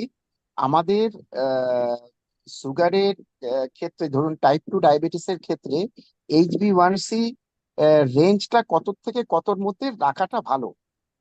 এটাও আমি একজন ভদ্রলোক তার মায়ের ব্যাপারে প্রশ্ন করছিলাম, আমি খানিকটা আভাস দিয়েছি যে নর্মালি একটা মানুষের HbA1c 6.5%-এর তলায় থাকে, যার ডায়াবেটিস এখনো হয়নি। যাদের একেবারে প্রি ডায়াবেটিস নেই তাদের 5.7%-এর তলায় থাকে, ঠিক আছে, 5.6-এর তলায় থাকে। তো এবারে যার ডায়াবেটিস হলো, তার সেই মানুষটা কতটা বয়স হয়েছে, তার ডায়াবেটিসের বয়স হয়েছে, এবং তার কোমরবিড কন্ডিশন, তার কিডনি, হার্ট ইত্যাদি কেমন আছে, এগুলোর উপরে ডিপেন্ড করছে আমি তাকে কি সেট টার্গেট দেবো। অর্থাৎ ডায়াবেটিক পেশেন্টের, আমি শেষ করি, হ্যাঁ হ্যাঁ, অর্থাৎ ডায়াবেটিক পেশেন্টের জন্য নর্মাল HbA1c বলে কিছু হয় না, তার জন্য টার্গেট HbA1c। আচ্ছা অর্থাৎ একজন ডায়াবেটিক পেশেন্ট সুগারে নর্মাল করার চেষ্টা করবেন না, তিনি তার টার্গেটের মধ্যে রাখার চেষ্টা করবেন, এবং এই টার্গেটটা আস্তে আস্তে চেঞ্জ হতে থাকে। যত পেশেন্টের কন্ডিশন খারাপ থাকে তত আমরা টার্গেটটাকে ইজি করে দিই, বুঝতে পেরেছেন? অর্থাৎ কোনো ডায়াবেটিসের পেশেন্ট সবসময় যে নর্মাল সুগার, অর্থাৎ খালি পেটের সুগার 100-এর তলায়, খাবার পরে সুগার 140-এর তলায়, এবং HbA1c 6.5%-এর তলায় রাখার চেষ্টা করে বা চেষ্টা করতে আমরা বলি, তা কিন্তু নয়। আচ্ছা ডাক্তারবাবু, আর একটা প্রশ্ন করছি। এই যে আমরা যে কোনো মেডিকেটেড শপে আমরা ওই করেলা যেমন জুস, হ্যাঁ, তারা খুব আমাদেরকে ইনফ্লুয়েন্স করেন যে এইটা খেলে হয়তো সুগার আপনার কন্ট্রোলে আসবে। এইটার কোনো ইম্পর্টেন্স আছে কি, একটু দেখুন, বলবেন? আমি তো আয়ুর্বেদিক ডাক্তারি শাস্ত্র পড়িনি, আমার পক্ষে আয়ুর্বেদিক বা ভেষজ বা হার্বাল প্রোডাক্ট সম্বন্ধে কমেন্ট করাটা মতো আমার গুণ নেই, আমার যোগ্যতা নেই। সুতরাং আমার মনে হয় এই প্রশ্নের উত্তরটা আয়ুর্বেদিক ডাক্তারবাবুরা দিতে পারবেন। ওনারা নিশ্চয়ই আমার চাইতে অনেক অনেক অনেক অনেক ভালো জানেন। আমি আমার মডার্ন মেডিসিনের যে সামান্য জ্ঞান আছে তাতে আমি বলতে পারি যে আমাদের কাছে ওষুধ আছে সুগার কন্ট্রোল করার, আমাদের কাছে ওষুধ আছে সুগারটাকে বেশ খানিকটা কন্ট্রোল করার, যদি আমরা 100% কন্ট্রোল করতে নাও পারি। আমাদের কাছে ওষুধ রয়েছে মানুষটাকে কিডনি বা হার্ট বা চোখের সমস্যা থেকে বেশ খানিকটা রক্ষা করার। 100 ভাগ আমরা পারি না, এখনো পর্যন্ত ওষুধ বেরোয়নি 100 ভাগ প্রোটেকশন দেওয়ার, কিন্তু আমরা বেশ খানিকটা প্রোটেকশন দিতে পারি তাকে সুস্থ রাখার, তাকে চাঙ্গা রাখার। আহ, অন্য সাবজেক্টে যে ওষুধগুলো আছে সেটা আয়ুর্বেদিক বলুন বা হোমিওপ্যাথি বলুন, আমি কোনো ডাক্তারি শাস্ত্র সম্বন্ধে একটিও খারাপ কথা বলার বা একটিও কমেন্ট করার যোগ্যতা আমার নেই। তারা যদি ভালোভাবে কাজ করেন, তারা যদি মানুষগুলোকে সুস্থ রাখতে পারেন, মন্দ কি? সব মানুষ কি প্লেনে চড়তে পারে? কেউ তো ট্রেনেও চড়ে, কেউ নৌকোতেও চড়ে, কেউ সাইকেলেও চড়ে। আমি কি বলবো যে না সবাইকে প্লেনে চড়া উচিত বা সবাইকে সাইকেলে চড়া উচিত? তা তো নয়। আমাদের দেশে 140 কোটি দেশের লোকে প্রায় 30 কোটি লোকের ডায়াবেটিস হয়ে যাচ্ছে, এবং এই লোকগুলো সবাই যে আমাদের কাছে এসে পৌঁছতে পারে না তা নয়। বহু মানুষ আয়ুর্বেদিক ডাক্তার বা হোমিওপ্যাথি ডাক্তারের কাছে চিকিৎসা করান। আমি যেহেতু জানি না ওই স্বাস্থ্য সম্বন্ধে, আমি এনাদের বলতে পারবো না যে আপনারা ওই ডাক্তারবাবুদের কাছে যাবেন না, ওনারা আপনাকে সঠিক চিকিৎসা দিচ্ছেন। এই কথা বলবো কি করে? আমার তো যোগ্যতা নেই এটা বলার। থ্যাংক ওকে, ইউ থ্যাংক ডাক্তার ইউ। বাবু, আপনার সাথে কথা বলে খুব ভালো লাগলো। I must consult with you. হ্যাঁ, থ্যাংক ইউ। খুব ভালো লাগলো, ভালো থ্যাংক ইউ। থাকবেন। ভালো হ্যাঁ, থাকবেন, থ্যাংক ইউ, ভালো থ্যাংক ইউ। থাকবেন। আচ্ছা, আমাদের লাস্টের দিকে চলে এসেছি, আমাদের দুজন লাস্ট প্রশ্ন শুনে আমরা প্রোগ্রামটা একটু শেষে আছি। লিপি দা, একটু আনমিউট করতে বলবো টিমকে, আপনার প্রশ্ন থাকলে একটু করুন, আমরা জেনে নেবো আপনার প্রশ্ন, এবং খুব সংক্ষেপে করবেন, আমরা খুব বেশি কোন টাইম আর আমাদের হাতে নেই। হ্যাঁ, বলুন। হ্যাঁ, নমস্কার ডাক্তারবাবু। আমি লিপি বলছিলাম হাওড়া থেকে। আচ্ছা, আমার একটা ছোট প্রশ্ন, যে অনেকে বলে ডায়াবেটিক পেশেন্টদের নাকি চিনির জায়গায় গুড় খাওয়া যেতে পারে, তা সেইটা কি মানে ঠিকঠাক? না, চিনি আর গুড়ের মধ্যে খুব একেবারেই তফাৎ নেই, খুব বেশি তফাৎ একেবারে নেই আমি বলবো। দুটোই আখের রস থেকে তৈরি হয়, সুতরাং আমার আমার কথা হচ্ছে যে চিনি গুড় দুটোকেই যতটা পারা যায় কমিয়ে দেওয়া উচিত। কেন কমিয়ে দেওয়া উচিত আমি আগেই বলেছি, যে খেলে পরে সঙ্গে সঙ্গে সুগারটা বাড়ে, সেই সুগারটাকে ব্যবহার করতে পারেন আমাদের শরীর, সুতরাং মুশকিল হয়ে যায়। একই সাথে আমি বলবো যে পৃথিবীতে এমন কোনো খাবার নেই যেটা ডায়াবেটিসের পেশেন্ট খেতে পারবে না, যতক্ষণ পর্যন্ত তার খাবারটা সুষম খাবার হচ্ছে। অর্থাৎ একটুখানি চিনি বা একটুখানি গুড় যদি তার সুষম খাবারের অংশ হয় তাহলে পরে আমার আপত্তি নেই, কিন্তু সেটা সেই খাবারটা যদি সুষম না হয় তাহলে পরে আমার ঘোরতর আপত্তি আছে।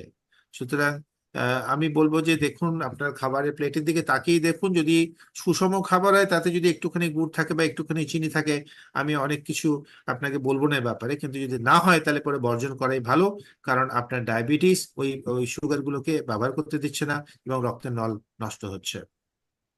আর আরেকটা প্রশ্ন স্যার ডাক্তারবাবু, যে রুটি এবং ভাতের মধ্যে তফাৎ কি আছে? অনেকে ডায়াবেটিকদের বলে যে রুটি খেতে ভাত রুটি খাওয়া দরকার। রুটি রুটি আর ভাতের মধ্যে যে গ্লাইসেমিক ইন্ডেক্স এর একটুখানি ডিফারেন্স আছে। রুটি যদি আমি আটা রুটির কথা বলি, তাতে যেহেতু একটু চোখলা আছে, যদিও আজকালকার দিনে আটাগুলোতে আমরা যত দেখি বিজ্ঞাপন দেখি যে আমারটা বেশি সাদা, ওরটা সাদার চেয়ে সাদা। আহ, তাতে কি হচ্ছে, ফাইবারটা একেবারে চলে যায়, অর্থাৎ আটার যে গুণটা আছে সেটা চলে যাচ্ছে। যদি আমাদের আমাদের আমাদের খাবারের মধ্যে ছিবড়ে বেশি থাকে তাহলে পরে সেটা খুব তাড়াতাড়ি রক্তে মেশে না, হজম হওয়ার পরে তাতে সুগারটা অতটা তাড়াতাড়ি বাড়ে না। এই কারণে রুটিটা চালের চাইতে ভাতের চাইতে একটুখানি সুবিধাজনক হয়। আবার যেহেতু আমরা বাঙালি, আমি যদি বাঙালিদের কথা বলি, যেহেতু বাঙালিরা যেহেতু ভাত খেতে পছন্দ করেন, তাই ভাতটা তারা একটু বেশি খেয়ে ফেলেন। রুটি যেহেতু তাদের পছন্দের খাবার সবসময় নয়, তার রুটিটা অতটা বেশি খান না। উল্টোটাও হতে পারে, আমি একজন রুটি যা পছন্দ সেই মানুষটাকে যদি বলি না আপনি রুটি খাবেন না ভাত খাবেন, তার খাবারটা একটুখানি কমে আসে। অর্থাৎ এটাও হতে পারে যে সায়েন্টিফিক্যালি স্পিকিং রুটি খেলে পরে সুগারটা অত তাড়াতাড়ি বাড়ে না, কিন্তু তাতে কার্বোহাইড্রেটের পরিমাণ কিন্তু আলাদা নয়, প্রায় একই রকম আছে, কিন্তু খুব চটজলদি সুগারটা বাড়ে না রক্তে। Okay sir, thank you. আমরা থ্যাংক লাস্ট ইউ স্যার। একটু মিউট হতে বলবো, সবাই মিলে বলবেন না, আমি আস্তে আস্তে পেছনে মিউট করতে বলছি। আচ্ছা, অরিন্দম সেনগুপ্তকে বলছি একটুখানি। আচ্ছা, মিঠু মিঠু আগে বলেছিল, মিঠুকে বলবো একটুখানি আনমিউট হয়ে তোমার প্রশ্নটা করছি। Good evening sir. আমি আমার একটা কোশ্চেন আছে, খুব ভালো লাগছে আজকে সেশনটা দেখে। বলছি 15 বছরের ছেলে, তার HbA1c 6.5 হয়েছিল একবার, কিন্তু বাবা জ্যাঠা জেঠিমা সবার সুগার আছে, তাহলে কি মানে একবারই এসছিল 15 বছরের ছেলে, তাহলে কি এটা খুব রিস্ক যে আমি তাহলে নিয়মিত চেক আপ করাবো? এক্সারসাইজও করে স্যার? অবশ্যই, অবশ্যই।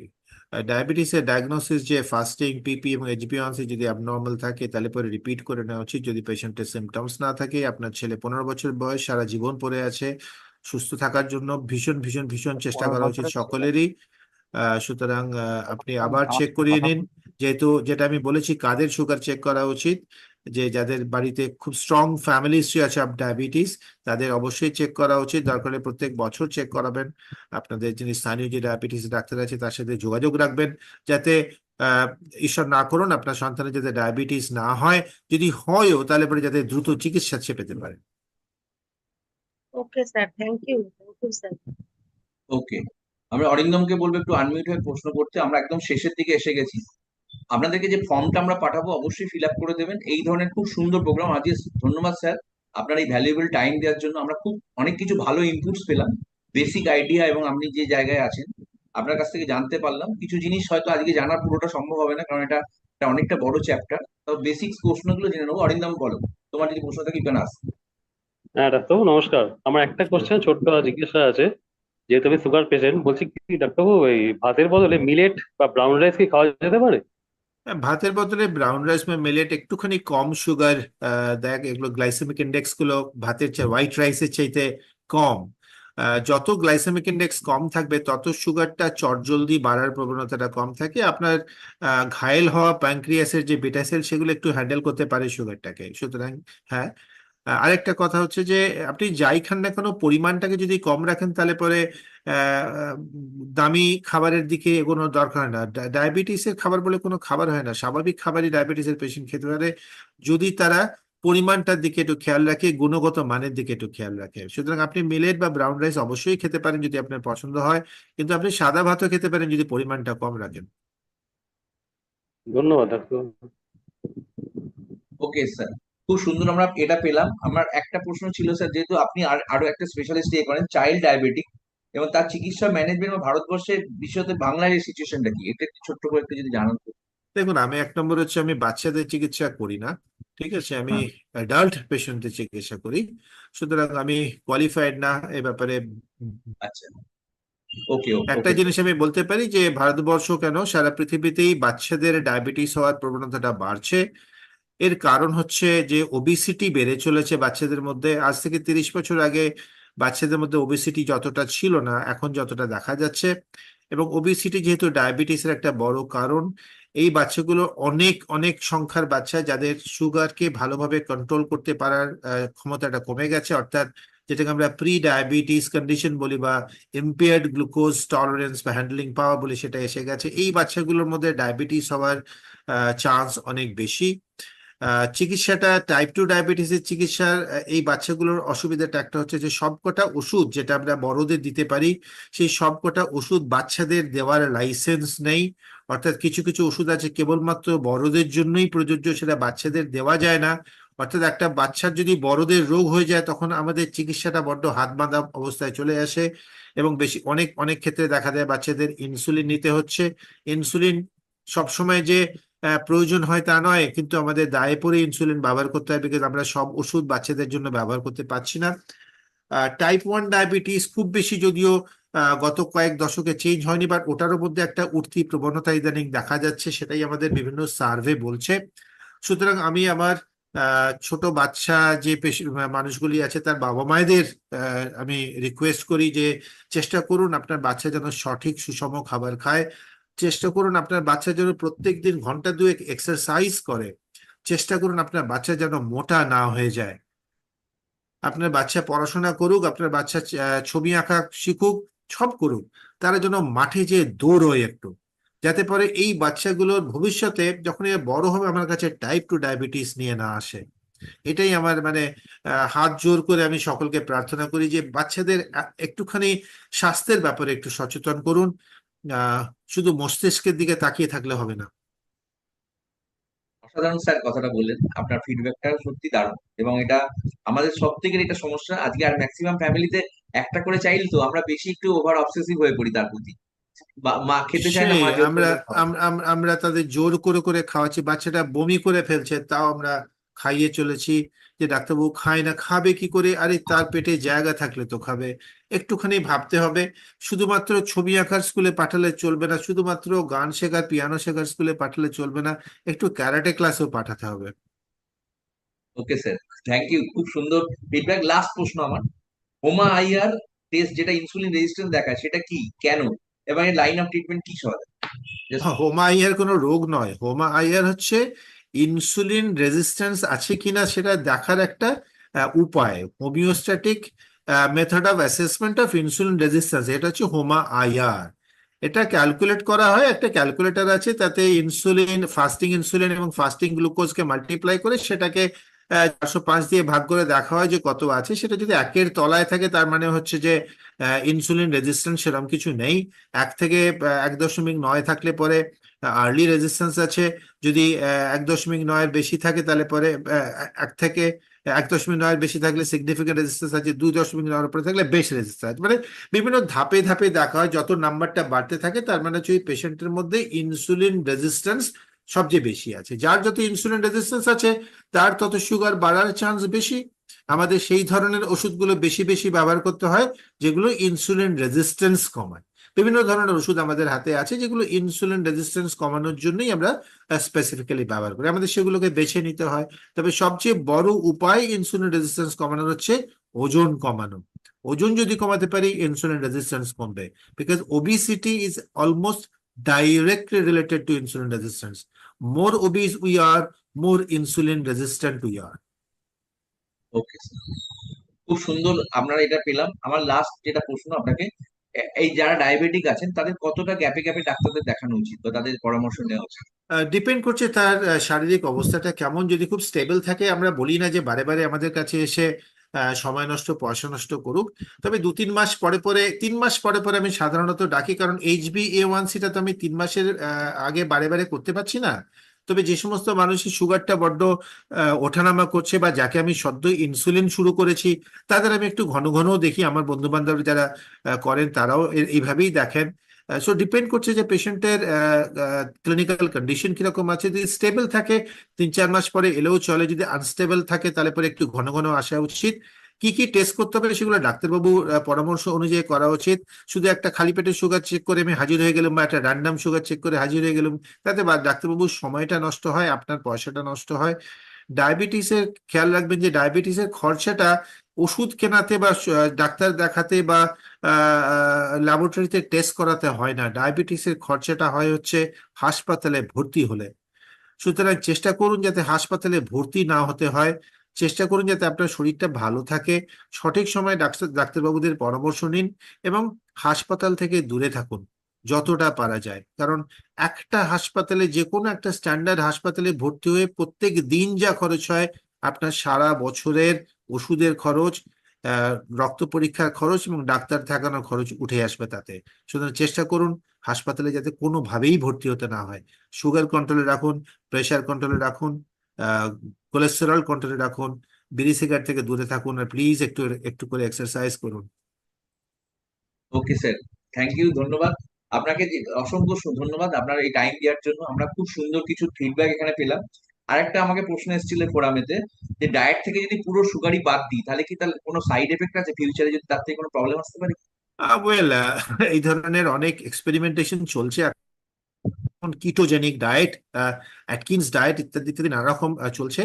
আমরা দেখেছি যে এই ধরনের যে ফ্যান্সি ডায়েট যেগুলো আছে সেগুলো খুব বেশি দিন ওগুলোকে টেনে যাওয়া যায় না। আমরা তো আর 2-4 দিনের গল্প করছি, এটা তো আমাদের লাইফ তো আর T20 ক্রিকেট ম্যাচ নয় যে কোনো রকমে 4 ওভার বল করে দিলাম, একটা বোলারের কাজ শেষ হয়ে গেল, তা তো নয়। আমাদের তো সারা জীবন বাঁচতে হবে, সারা জীবন খেতে হবে। আমরা তো বাঘসিংহ নই যে কেবলমাত্র মাংস খাবো, তাই না? তো আমাদের খাবারের মধ্যে সুষম ব্যাপারটা একটু দরকার। তারই মাঝখানে আমাদের চেষ্টা করতে হবে যাতে এক্সেস ক্যালোরি না হয়ে যায়। কেউ কেউ বলেন যে মেডিটেরেনিয়ান যে খাবারগুলো সেগুলো বেটার, তাতে সুগারটা অতটা বাড়ে না, ওজনটা বেশ খানিকটা কমে। কিন্তু কেবলমাত্র প্রোটিন খাবো আর ফ্যাট খাবো সেটা করে সব সময় যে হ্যাঁ চটজলদি খুবই উপকার হয়, কিছু কিছু মানুষ চেষ্টাও করেছেন এবং খুব ভালো উপকারও পেয়েছেন, কিন্তু এই জিনিসগুলো সাধারণ মানুষের পক্ষে দিনের পর দিন, মাসের পর মাস, বছরের পর বছর করা খুবই খুবই সমস্যাজনক। সুতরাং আমি এই অ্যাডভাইসটি দেবো না যে আপনি সম্পূর্ণ কার্বোহাইড্রেট বন্ধ করে দিয়ে কেবলমাত্র মাংস খেয়ে থাকুন। আমি বলবো যে যতটা কার্বোহাইড্রেট খাচ্ছেন তার থেকে যদি আপনি 15% 20% যদি কমাতে পারেন তাতেই আপনার যথেষ্ট উপকার হবে। ওকে স্যার, থ্যাংক ইউ, অসংখ্য ধন্যবাদ আপনার এই মূল্যবান সময় দেওয়ার জন্য। এবং এই সময়তে আমরা আমাদের পুরো ফোরামের তরফ থেকে অনেক কিছু মূল্যবান তথ্য পেলাম। অসংখ্য ধন্যবাদ আমাদের সবার পক্ষ থেকে, ড্রিম লাইফ অ্যাডভাইজারের পক্ষ থেকে। এবং ভবিষ্যতেও আমাদের যদি আরো এই ধরনের কোনো সেশন হয় এবং আপনার সহায়তা লাগবে, আপনার সাথে আবার নমস্কার করছি। ভালো থাকবেন স্যার, সুস্থ থাকবেন, ভালো থাকবেন এবং সবাই, আপনার সবাই মাধ্যমে ভালো থাকবেন। অনেকেই থাকবেন। আমরা আজকের সেশনটা এখানে শেষ করছি। যারা আপনারা দেখছেন প্রোগ্রামটা, আপনাদেরকে যে ফর্মটা পাঠানো হবে, আপনাকে যে বন্ধু আপনাকে এখানে ইনভাইট করেছেন, অবশ্যই এটা ফিল আপ করে তাকে পাঠাবেন।